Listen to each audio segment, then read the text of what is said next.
we've got a 2021 KTM Duke 890R. This bike sounds like crap.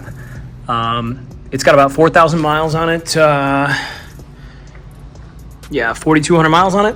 Regular oil changes. It's been tracked a couple times. But in general, I mean, pretty early on, it started to sound terrible. And the consensus is that it's this factory tensioner here. I don't know if we're just in between mechanical clicks on it, because it is supposed to be a hydraulic tensioner. But it just sounds terrible. So we're gonna do a quick cold start. This is cold, just hopped out in the garage. Try to do the same angle both times.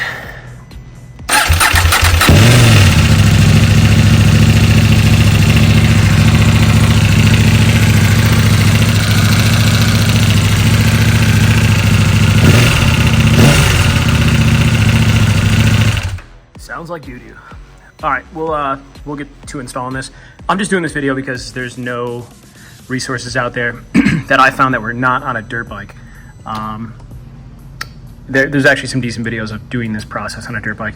Same motor, or seemingly the same motor, so those are good, but this one just is dedicated to the 890. Otherwise, this bike is stock. There's a Yosh pipe on it, but otherwise, there's no mechanical modifications otherwise. So cool, we'll get started. The process so far, and you'll find out if it works in a minute here, is you slide this unit out, reinstall the new one. We're using the Dirt Tricks tensioner, which is spring assisted, so apparently that helps. Maybe there's more points of mechanical lockout, so it doesn't run into the same issues. But we're gonna back this out, and I'll show you what that looks like in a minute. Little part two here. So there's two components to this this tensioner. Well, I should say two components accessible from the outside.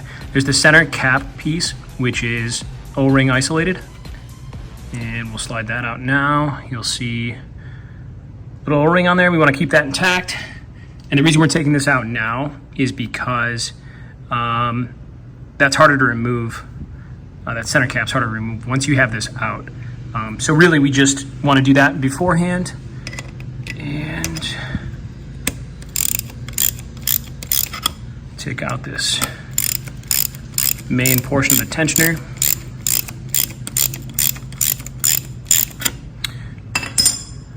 And this shouldn't be under too much tension.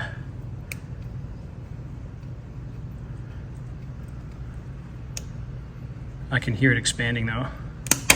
There we go. All right.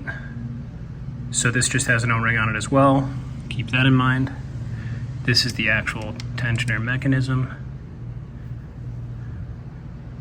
There is an additional O-ring on there.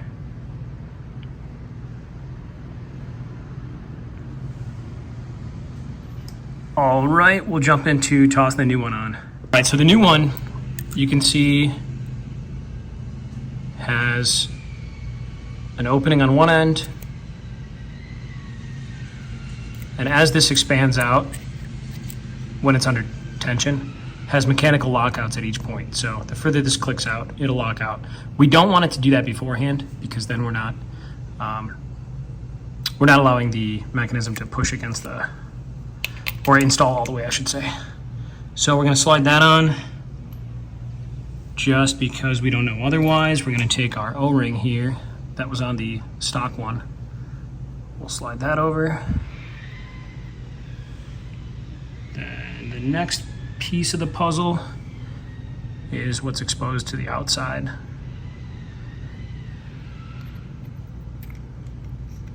That O-ring might not be important on the Dirt Tricks one.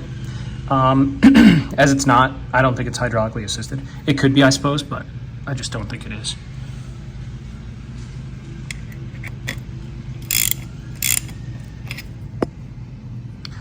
Try to do this one-handed here, sorry.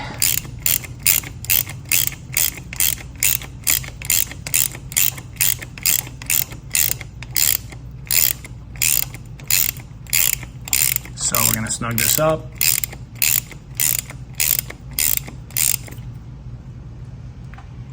I don't think that needs to be any tighter than any other ORB device would.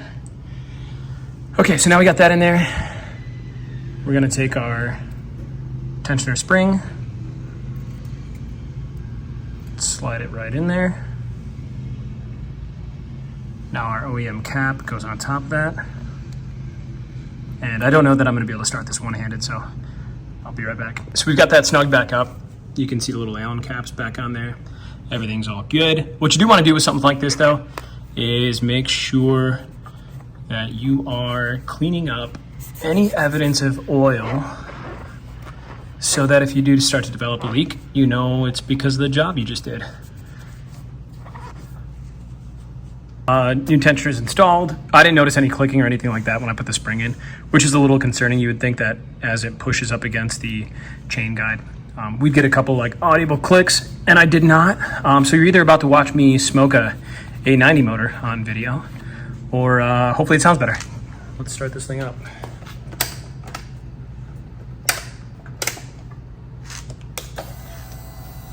Try to get the same angle.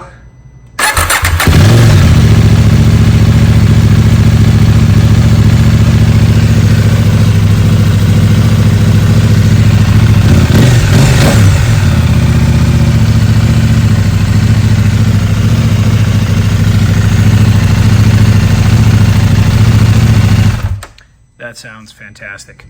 So, solved our problem for now. We'll see. I don't think the noise was necessarily anything, you know, that's gonna damage the engine. Hopefully not. But this definitely sounds better, and like it's keeping the chain in check a little more. So there you go, guys. Thanks.